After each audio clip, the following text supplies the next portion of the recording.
une baie isolée du sud-ouest de l'Alaska, une légende locale parle d'une bête qui secoue l'océan et emporte ceux qui marchent sur son rivage.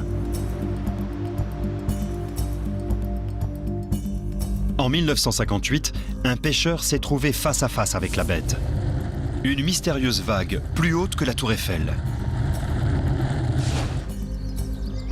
L'histoire de cet incroyable phénomène avait commencé 5 ans auparavant, avec 2 géologues américains envoyés en mission dans la lointaine baie de Lituya, en Alaska. Nous étions dans la baie pour faire des relevés géologiques en nous intéressant principalement à la scintigraphie, à cause du potentiel pétrolier de cette partie du golfe de l'Alaska. Ils n'ont pas trouvé de pétrole, mais ils ont découvert l'un des mystères scientifiques du siècle.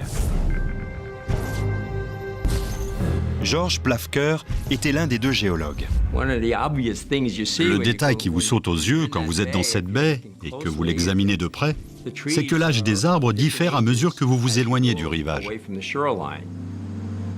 Plafker et son collègue remarquent qu'un groupe de jeunes arbres encercle la totalité de la baie à des centaines de mètres au-dessus de l'eau. Les chercheurs savent que cette modification brutale de la végétation signifie qu'un cataclysme d'envergure a frappé la région. Mais ils ne voient aucun signe d'incendie ou d'avalanche. On s'est demandé ce que c'était et on a émis toutes sortes d'hypothèses. Une progression rapide des glaciers, des glissements sous-marins au niveau des deltas qui bordent la baie,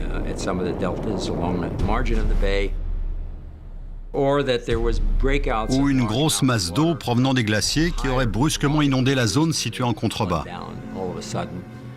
On avait pensé à tout, sauf à la bonne hypothèse, celle qui concerne la formation de ce type de vague. Les géologues quittent la baie de Lituya sans avoir résolu le mystère. 5 ans plus tard, ils ont leur réponse. En 1958, Howard Ulrich emmène Howard Jr., son fils de 8 ans, pêcher dans la baie de Lituya. On est allé mouiller dans notre point d'ancrage favori. On a jeté l'ancre, on a préparé le dîner, et vers 9 h du soir, on est allé se coucher. 1 heure plus tard, le bateau est violemment secoué. Un séisme de magnitude 8,3, dont l'épicentre est à 21 km de la baie de Lituya, agite les flots. Howard et son fils se précipitent sur le pont, juste à temps pour voir le spectacle le plus incroyable de leur vie. On aurait dit une grosse explosion, comme les explosions marines qu'on voit à la télé. Ça ressemblait exactement à ça.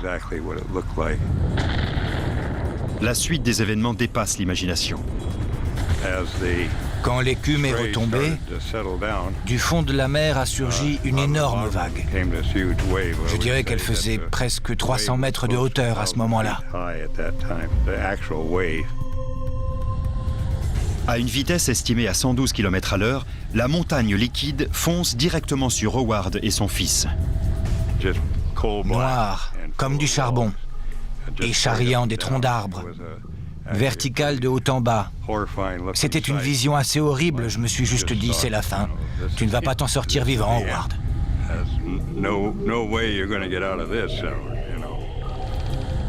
Dans une tentative désespérée pour maintenir son bateau à flot, Howard met le moteur en marche et fonce droit sur la bête. L'eau a commencé à tirer sur la chaîne de l'ancre.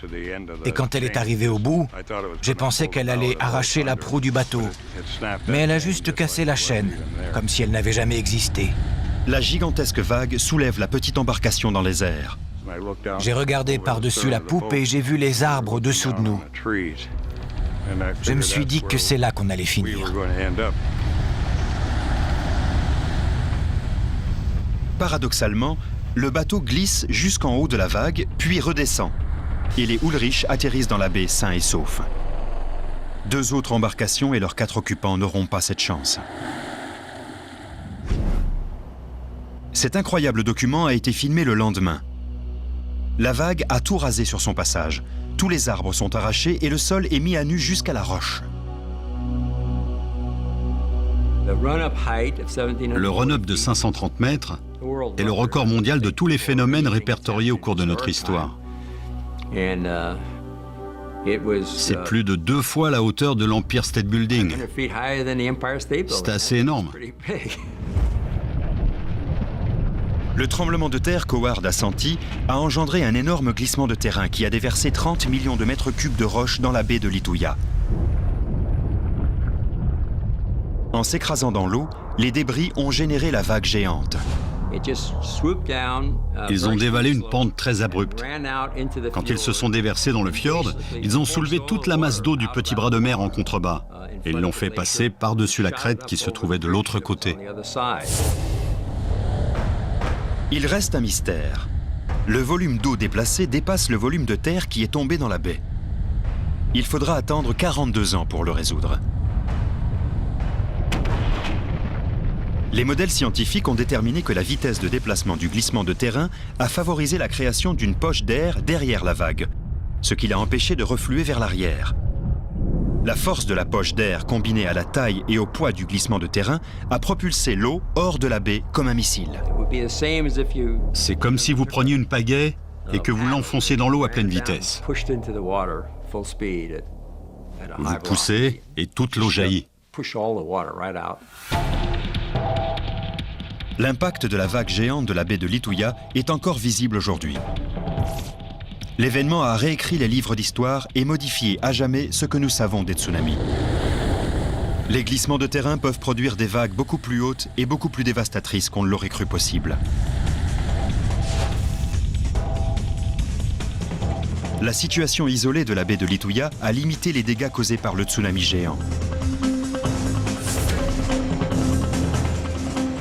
Imaginez un glissement de terrain qui génère une vague encore plus haute, qui s'abat sur une grande ville, et vous avez une méga catastrophe.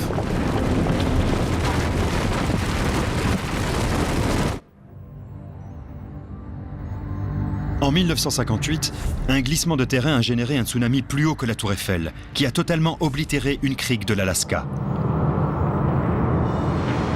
C'était une manifestation dévastatrice de la force de la nature.